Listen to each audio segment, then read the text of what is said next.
সাবেক ডিবি প্রধান হারুনকে নিয়ে বিস্ফোরক অভিযোগ তুললেন ডাক্তার সাবরিনা হোসেন মিষ্টি। রাজনৈতিক উদ্দেশ্যে মিথ্যা মামলা দিয়ে হয়রানি করা হয়েছে বলে দাবি বন্দিনী ফাউন্ডেশনের নির্বাহী এই পরিচালকের। শনিবার 18 জানুয়ারি সকালে নারায়ণগঞ্জ সোনারগাঁয়ের পিরিজপুর ইউনিয়নে বন্দিনী ফাউন্ডেশনের আয়োজিত ফ্রি মেডিকেল ক্যাম্পে সাংবাদিকদের সঙ্গে কথা বলেন ডাক্তার সাবরিনা হোসেন মিষ্টি।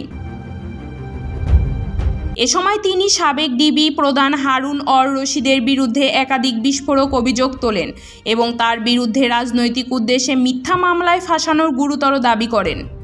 ডাক্তার সাবরিনা জানান, 2020 সালে তাকে করোনা সনদ জালিয়াতি ও প্রতারণার অভিযোগে গ্রেফতার করা হয়। তিনি দাবি করেন তার বিরুদ্ধে করা এই মামলা ছিল সম্পূর্ণ রাজনৈতিক উদ্দেশ্য প্রণীত এবং তার সঙ্গে কোনো সম্পর্ক ছিল না। সাবরিনা বলেন, করোনা মোকাবিলায় সরকারি নানা ব্যর্থতায় স্পষ্ট হয়ে উঠেছিল। তখন জনগণের নজর অন্যদিকে সরাতে আমাকে মিথ্যা মামলায় ফাঁসানো হয়।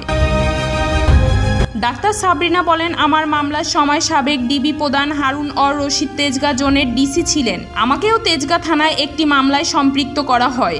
পরে তিনি আমাকে আনঅফিসিয়ালি ফোন করে ব্যক্তিগতভাবে সেখানে যেতে বলেন।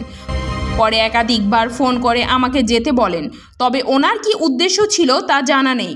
পরে আমাকে যখন তেজগাঁ থানায় ডেকে নেওয়া হলে সেবায় তার সঙ্গে দেখা হলে তিনি আমাকে প্রশ্ন করেন কোন মেডিকেল কলেজ ও কততম বিসিএস। এই দুটো প্রশ্ন করে তিনি আমাকে গ্রেফতার করেন, কিন্তু গণমাধ্যমে নানা কিছু বলে নাটক সাজিয়ে তিনি আমাকে গ্রেফতার দেখান।